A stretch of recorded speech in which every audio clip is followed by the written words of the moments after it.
K-Vision TV. A very good evening, ladies and gentlemen. Welcome to K-Vision TV. It's umbrella for journalists in Kasese UJK Media Roundtable, a platform where top journalists in Kasese sit to dissect all the stories that have been making headlines throughout the week. Welcome. Welcome to this UJK panel where we discuss all the stories that have been making headlines throughout the week.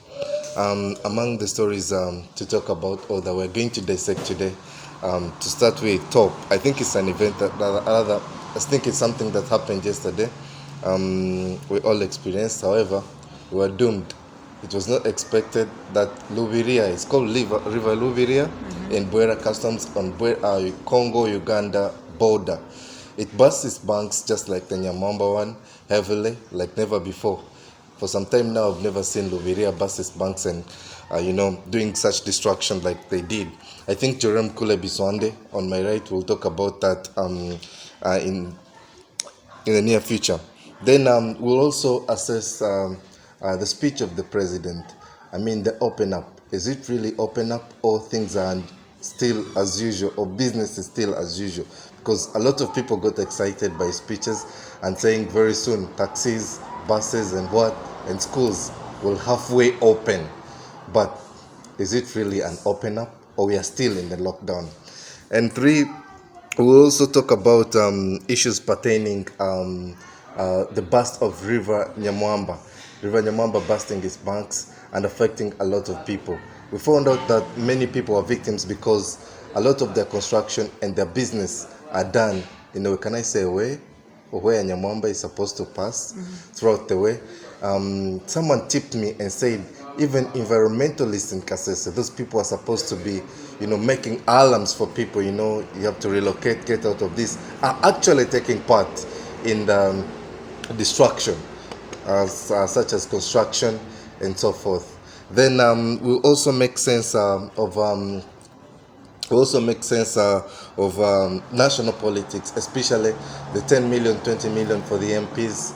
And this may sound so funny, Ashbag denouncing people power and going to NRM. But above all, what we are so much interested in is the content he put out after, getting a new brand of NRM or a yellow one. There's a lot of things he talked about people power.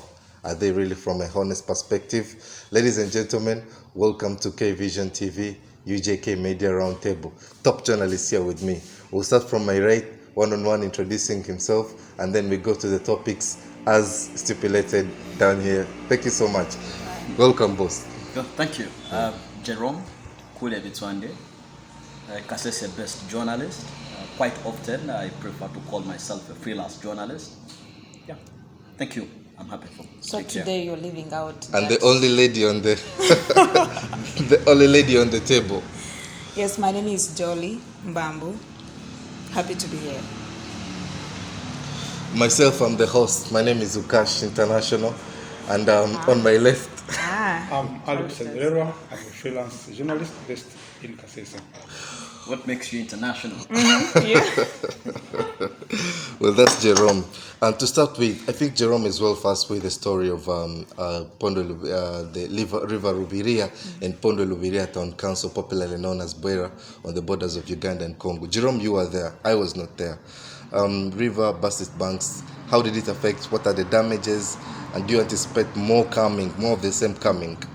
I think, to give you a brief, yesterday, river, not necessarily River Rubiria alone, we actually had three rivers burst the banks. We had River Tako. Other people don't know that Tako is actually a river, as it was sung in one of the musicians' songs. But River Tako... Myself, I don't know that. Now you know. River Kavira is also a river on the other side, and Rubiria, all of them burst their banks. But prior to that, there had been a heavy downpour that had caused landslides in that part of the area. And the landslides somehow swept away houses. Like 4 houses were swept away in a landslide, which followed a heavy downpour in that same area. And 6 people were presumed dead. They were presumed dead because they were missing. 3 bodies had been recovered. So the search for the others continues. So the point you're trying to make is that only 3 are confirmed dead. Yes, because their bodies have been recovered. Confirmed dead. Yes, but yes. though many are still missing. Yeah. Okay. Yeah. And then, of course, you know that the bridge that connects, the bridge at Isango, it connects Chitoro sub-county to Harambee sub-county, was swept away. As of yesterday, also the bridge at Mbondwe, connecting the DRC to Uganda, was filled with lots of logs, was filled with sand. So traffic had also been blocked. Okay, thank you so much. Mr. Ali, can I assume these rivers have almost the same source? Nyamwamba, whenever it bursts its banks, sometimes in Bundibuje it floods also. And then we hear at the border in almost the same interval, River Rubiria also bursts its banks. Can I assume they have almost the same source? Yeah, because all these rivers originate from the Rwenzori ranges, and if you've been following the patterns of floods in the district, at least every after, now it has become a habit that every after like 5 to 7 years, rivers burst their banks. The last time it was 2013, and now 7 years down the road, we are seeing the same thing happening again. Yes, to answer your question, they have the same source from the Rwenzori ranges, but there are many reasons that explain this. One, it is the massive environmental degradation that is taking place in the hills, even on the river banks. But also, there is, to be more scientific, there is a scenario in the Indian Ocean where there are currents, because of the heat, then the moisture goes up. So the one that comes to the East Africa, it is loaded with the moisture, and there are 2 currents. One goes east, southwestern Asia, that one is dry. So that the one that comes to East Africa, particularly Uganda, is loaded with the moisture. So that one explains the heavy rainfall. Even you are seeing Lake Victoria is somehow flooding. I like the scientific part of it. That's why I said top journalist in Kasese. Madam Jolie, Yes. Lastly on this issue, I want to engage you. I'm not a geographer, but I want to use my imagination. Couldn't the government of Uganda try to ascertain what could be the cause of these powers, especially the Nyamwamba one, because it seems annual. Whenever it is in May, we're always expecting floods. Couldn't they maybe do some, assign some geographers to go maybe and look for the source and ascertain what happens? I'm thinking, Jerome, I'm not trying to be a geographer on this show, but I'm thinking maybe it could be a crater that always pours whenever it is in May, crater lake up in the mountains. Don't you think government would have done such mechanism, or it is left at assumption of environmental degradation and so forth? Yeah, exactly what you've said. Government has always, most especially, condemned the people around this river. And they assume, because people have been carrying out agricultural activities around the river, that could be the reason to why very many families, very many homesteads are being affected. But I think there should be a search for a root cause for this, because as he put it, it has been going on, most especially annually in the month of May. So I think something needs to be done. Yeah, of course. To start with you again on Yes. this next topic, I prefer we talk about maybe just in 30 seconds, Jerome. Before the next topic, I think it's important for us to appreciate that we cannot continue with the assumption of environmental degradation. These are normals, keep happening every day. Rwenzori region is not the area where environmental degradation is so severe. But you talked about something like a crater lake. I think it's important that our viewer should understand that we actually do have crater lakes on Mountain Rwenzori. On the top of the mountain, we have, for example, just to say one, we have Lake Alexander. There have been some notions among some people that maybe the ice, the Rwenzori, Could of be course, melting. are the Rwenzori. Of a melting. Yes, we have lots of ice there, but someone says maybe a block of ice fell into one of the lakes. If you realize, on 7th May, we had sporadic flooding in all the rivers across The region. Across the mountain. River Rume, River Rubiriha, River Kamahanga, River Isia, River Mubuku, River Humia. Even the other one in River Bundibujo. Lamia. Yes, those Lamia. two are already in Bundibujo. And we had the few in the DRC. So someone says maybe it's important for us to have a better comprehensive and geological study of the geography on the mountain for us to understand what exactly causes this, instead of going for the new normals and narratives, the usual rhetoric, environmental and blah blah blah. I think the money spent in the disaster preparedness and I think someday we should do priorities. But I think it should be diverted and be put to the challenge. It should be given to the geographers and ascertain for us what is the real cause. Yeah, the challenge is government comes in when there's a crisis. So before the crisis, I mean, there is no any kind of intervention. And I know prevention is better than cure. Right. Let's not finish most of our times here, but when R.Nyamwamba bursts banks, like I said earlier, very many people affected, especially those staying in its vacuum where it's supposed to pass. And that one was attached to maybe leaders in the perspective of the environmental perspective. They do not actually exercise or put a hold on those ones who want to stay or do their businesses in R.Nyamwamba vacuum. No. Are we together? Who should hold who? NEMA. You But I hear NEMA and its implementers on ground, of course, district environment office and what. Perpetrators. Yes. To start with, I think I'll start with Ali on that. Is it true, even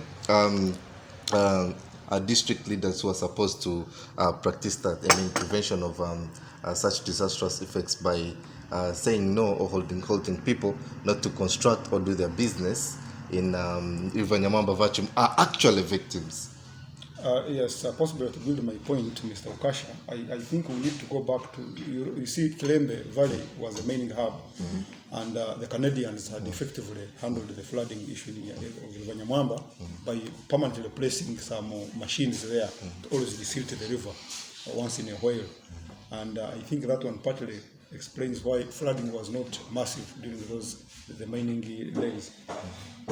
But also, yes, it is true, we can apportion the blame to the district leaders that they have not done much to either sensitize people about the dangers of encroaching on the river banks, but also enforcing the law. Yeah. Because the environmental laws are very clear that, for example, if you quote the NEMA Act of 2003, they say somebody shouldn't make activities on the river unless it is around 100 meters from the river, Nyamwamba being a big river.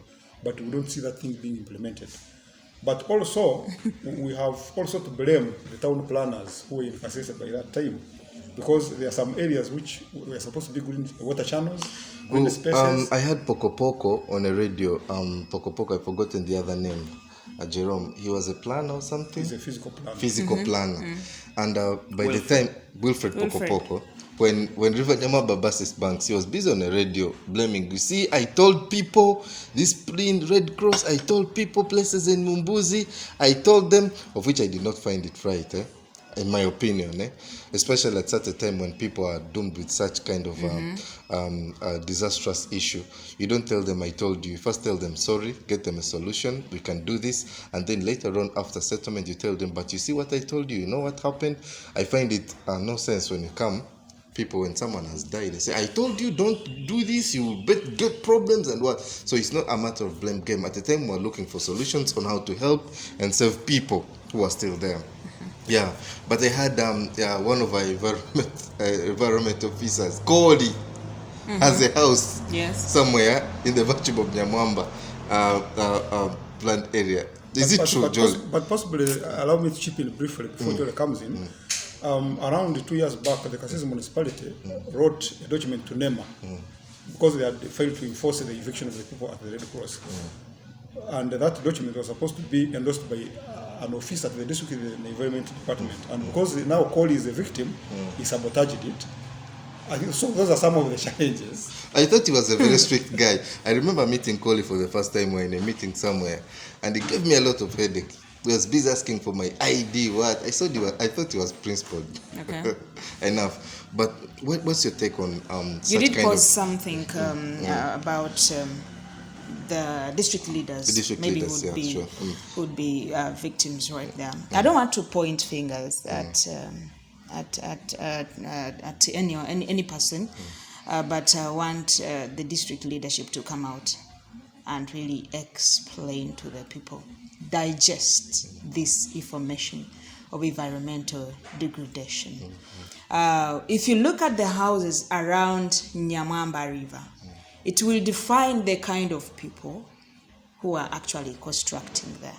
If you look at that area very well, you will find more vulnerable people. They are there. That means the access to land. But Red Cross have fancy houses. No. That's why we're saying district officers are constructing there. But do you know how much it costs? The plot there? I heard it is at 5 million. Between 15 and 5. 15 and 5, depending on where you're located. So can you imagine? There are places in Muyenga where you buy a plot at how much? Oh, don't even talk about a lot. But millions of money. But the other places, you look at a place that is being sold at 5 million. Most places in Nyakasanga, some places, safer in Chidodo, they have almost the same price. I don't know what Cash is talking about. I think I will say sometimes we are not in touch with reality because was assumed to have a very small population of not more than 50,000 people. But today, how many are we? We're in hundreds of thousands. Yes. So the town has expanded. Yet initially, if you look at the settlement areas of the town, they were meant to be very, very small areas. Even the Nyakasanga that you're talking about, it is still within the vicinity of River Nyamwamba. You see, that's why even when it flooded the other time, you had the river going through Chisanga, going through Nyakasanga, going through Saluti. But we have also new other places introduced, like Temangalo. When you talk about Chidodo, when you talk about Chidodo, I want you to appreciate that Chidodo is also not a settlement area. It is Chidodo not. is a mining area, is an industrial area. The plan of the town. When you talk about Temangalo, I also want you to appreciate that Temangalo belongs to Claim the Mine. Sure. So you realize that we actually have a very small settlement area, and at the end of the day, for us as Kasese we are producing every day. Sure, but then, Jerome, where I disagree with you, Temangalo being a Claim the Mines area and parts of Katadoba, then Chidodo being an industrial area, sometimes things change prevailing on the status quo. So it can be a settlement for people. Claim the Mines can submit the land because the population is growing, and that's understandable. And I think I personally am one of the advocates for chopping part of Queen Elizabeth and giving it to us for settlement, because I understand as numbers of human beings are growing, even animals are growing, though the animals have taken the biggest portion and the population is small. So I wanted almost half of Queen Elizabeth to be given to people in Kasese for settlement because population has grown massively. This is what I want to say. That's what I want to say, that amidst all that, amidst the small space that we are supposed to occupy, people whose population growth rate is above the national population growth rate at around about 3.6%. I think we simply need, as a country, to understand that the people in Kasese are not going anywhere. Sure. The Amsterdam is a very good city. It is always flooding, but people have learned how to live there. You simply have to develop a mechanism of how to manage the river. How were the Canadians doing it?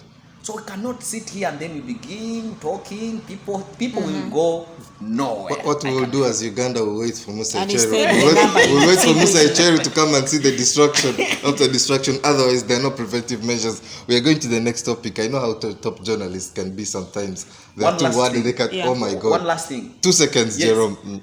When Mr. Museveni was here, or the president was here, I talked to him about the need to develop the condominium policy. The condominium policy is an arrangement where people are urged to stay in one apartment and the rest of the land is left for more important things. For example, agriculture, maybe tourism.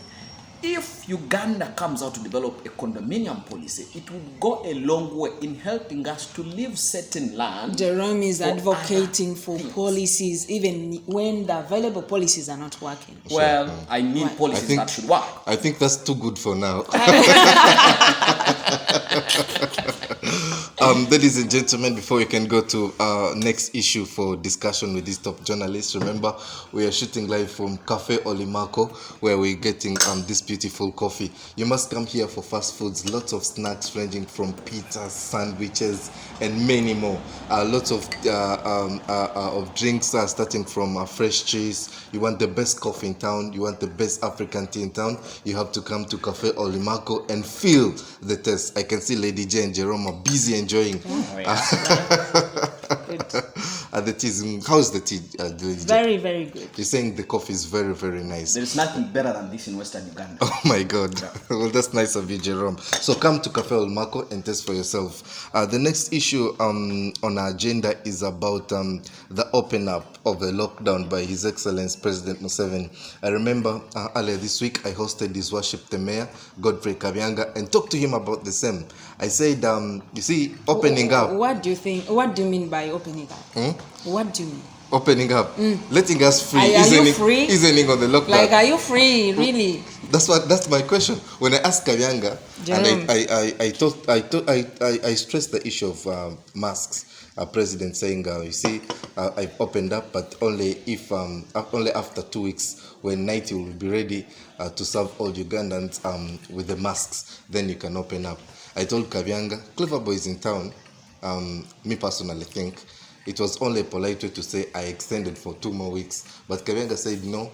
The president had powers even to say I have extended and nothing would do. So the first question is, are we really as president really isn't the lockdown, or we are still in more of the same, Mr. Ali?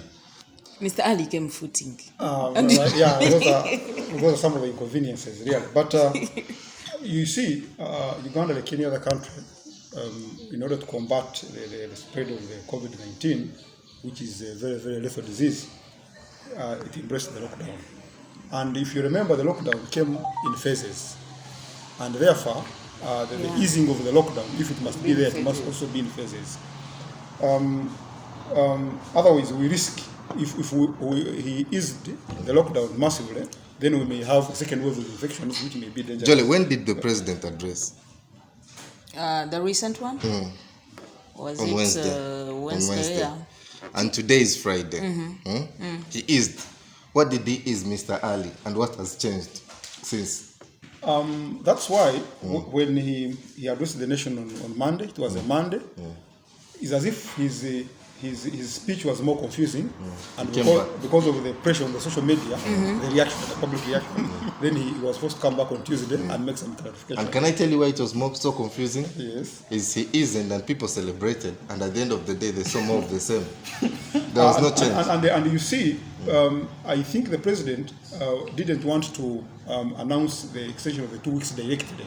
If you interpret what he did, it was like the lockdown is extended for 2 weeks. It was a polite way to say it's extended. Yes, but he had now to bring in the issue of masks in order to prepare the Ugandan psychologically. We are chasing time. Maybe he also studied the information management. Could be, but he has a lot of people. He pays a lot of money, millions and millions for information, PR, for all those stuffs I don't want to mention because of time.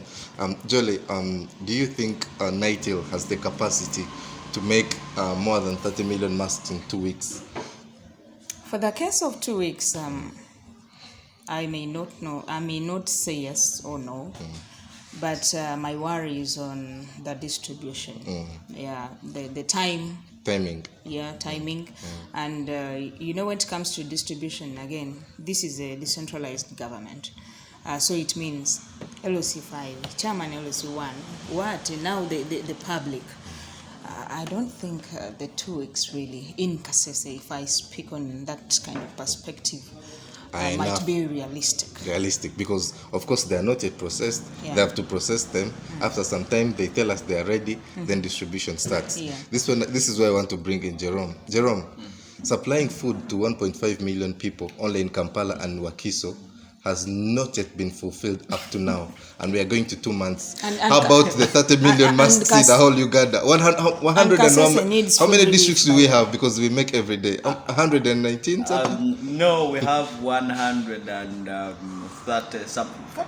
37, 47. Around there. Yeah. When we were in the primary, I remember when we were in primary, we used to cram the 37 districts numbers, and what. the numbers You have guys remember surged. that? But away from that, Ukash, I think, technically speaking, it was not even a polite way. Technically speaking, the president extended the lockdown For 2 weeks. Period. Technically speaking. Now go to my answer, to my question. Jerome, Yes. 1.5 million people being served food in Kampala and Wakiso failed up to now. They've not fulfilled it to the expectation and to people's expectation.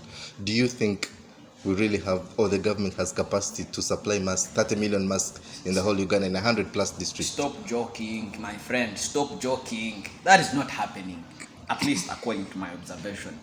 Does even NITEL have the capacity to do that?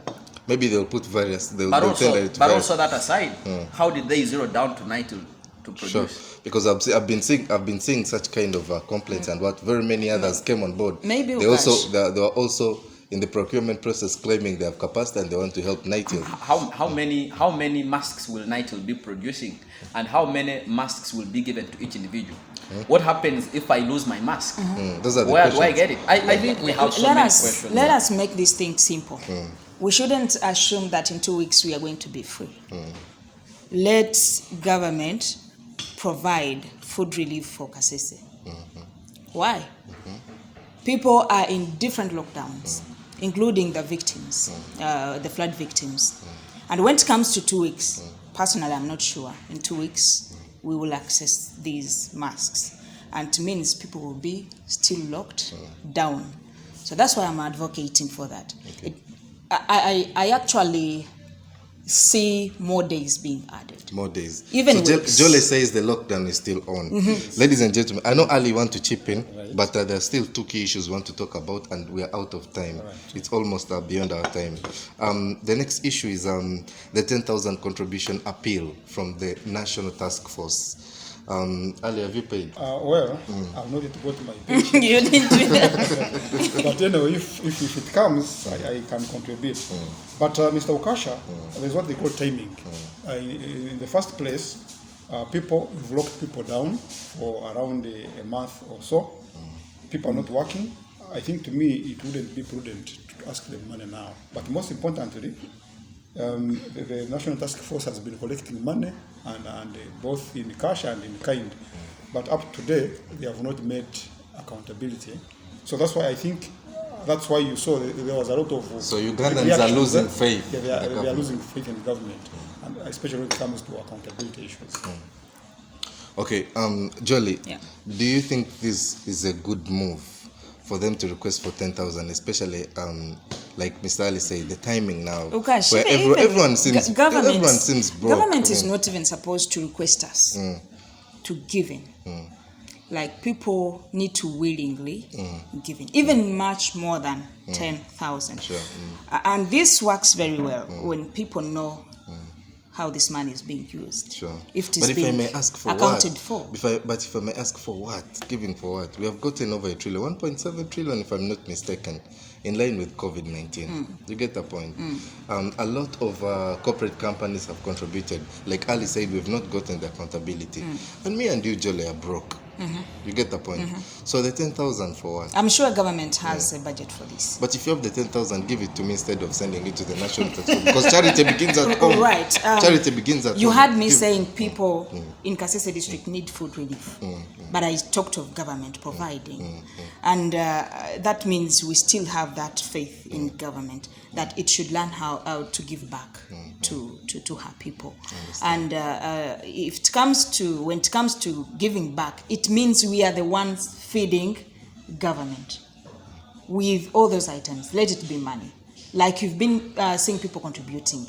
And if government does not get contributions from us, still people cannot access all this relief. Okay, Jerome, I'll not chip you in this. I know you're anxious to say something, but I'm not going to chip you in. You're going to start He's on our last anxious on topic. everything. He wants to speak on everything. Jerome, our last thing, the last thing on the agenda is do we really see a future for people power? Especially, its strength has been in bloggers and the youth around Uganda, because I know Bobby Wine has a following. especially for the youth, even in Kasese in particular. But one of the most celebrated bloggers in Ashburg, Kato, recently denounced people power when he got something.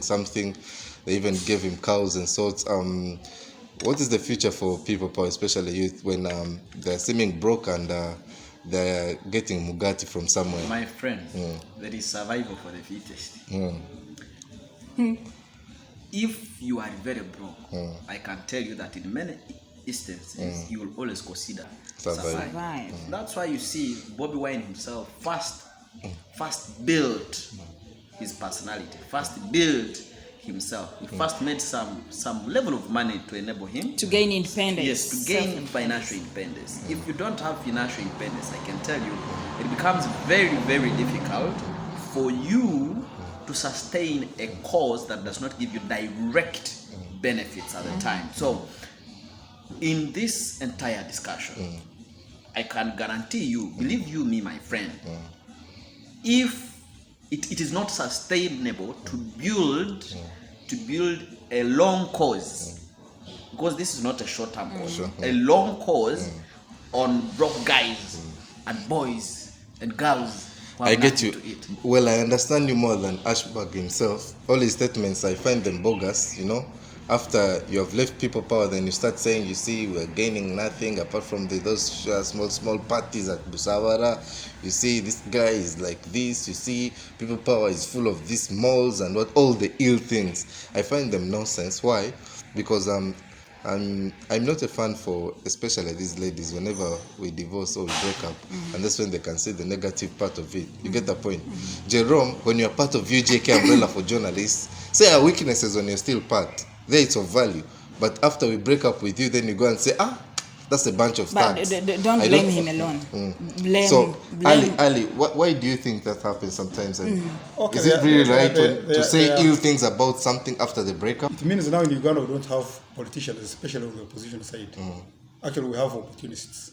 As Mr. Jerome has said, if you don't have the financial muscle, then you'll be vulnerable. And if I quote one of our greatest leaders here, the late Amon Bazira, he said that it will be hard in the third world where Uganda is for an opposition party to take over leadership. One of the reasons is that they do not have the financial muscle and the state can easily infiltrate them. It is happening in now people power, but it has happened in FDC. We have seen some people in UPC crossing to government. So to me, I think, as Jerome has said, these parties, they need to use another strategy. These things of bloggers and so on may not cause an impact. That's why Mukisha Mutu's strategy is in the short run, it may not do much, but he's targeting it, building the grassroots structures, so that after 10, 15 years, you may get it. What do you make of Bobby Wine's online concert that was celebrated worldwide?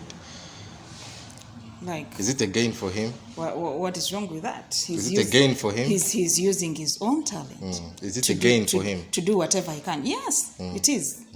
It is part of him communicating to people, one. He's communicated to followers. Yes, after a very long time. Right. This is many people are stressed in this kind of lockdown.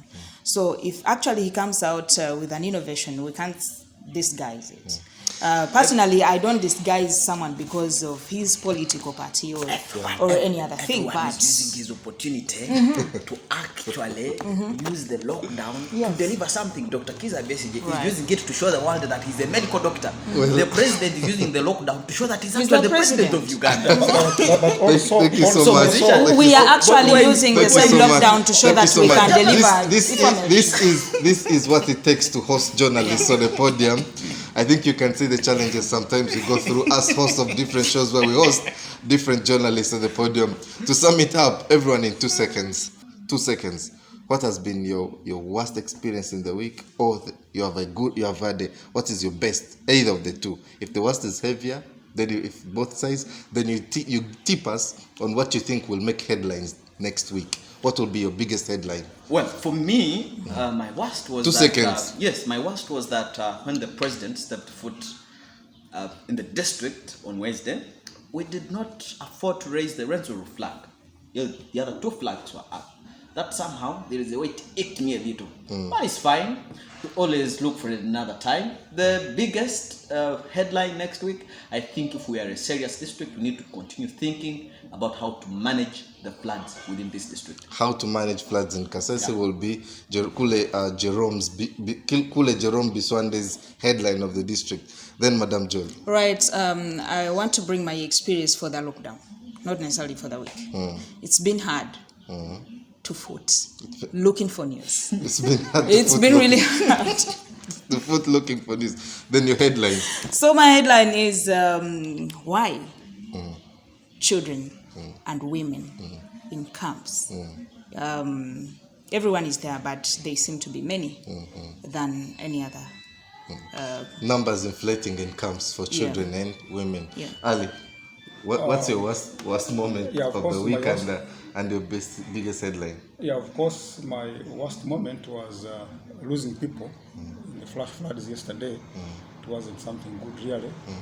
But also my headlines, the next week's headline, I think I may not differ much from Jolie. I'm looking at the sustainability of the people in the camp. Sustainability of the people because we are giving them food and what, but will it be sustainable? Okay. Right. Okay. Thank you so much, ladies and gentlemen. Do you want my own also? Yeah. No, we don't want. We do. I do. You do? I know the two of you. You are always conniving. I know. Well, my worst moment of the week is the requisition of a 10,000, especially when everyone seems crippled financially. 10,000 cash. Yeah, 10,000 yeah, like yeah. this. People are bad off. These days, you tell someone to give you 5K, they'll cry of COVID and Corona. My biggest headline of the week will be government officials actually break rules and regulations massively than the others. So dig deep about those things. Go to Lubiria, go to Red Cross, go to where, and see how government officials have been more vulnerable in terms of encroaching Nyamwamba land and so forth. That's my headline of the week. Thank you so much, ladies and gentlemen. It's been a very, very nice panel. I had a good time with my colleagues. From my right, Jerome Kule Biswande. The only lady on the podium is Madame Jolie, and Ukash International, the host. And on my left, to sum it up all, is Kusemerera Ali, one of our seniors. Thank you so much for being part. Remember, tomorrow on Saturday, Masika Doreen is coming up with the entertainment bit of it. Lots of beauty tips, lots of entertainment news coming forth with Masika Doreen tomorrow. And on Sunday, we will not be broadcasting our sports, so Pablo will come back on Monday with another topic of discussion. Guess who will be on the podium? The one I'll have a one-on-one with? I can't say him. Just wait and look at him. Thank you so much. Have a good evening. Thank you for the coffee. You like it? Does he have a wife from abroad? Perhaps maybe that's why it's called international. Or it's threatening people. Thank you, Cafe Olimako. It's been nice to be here. K Vision TV.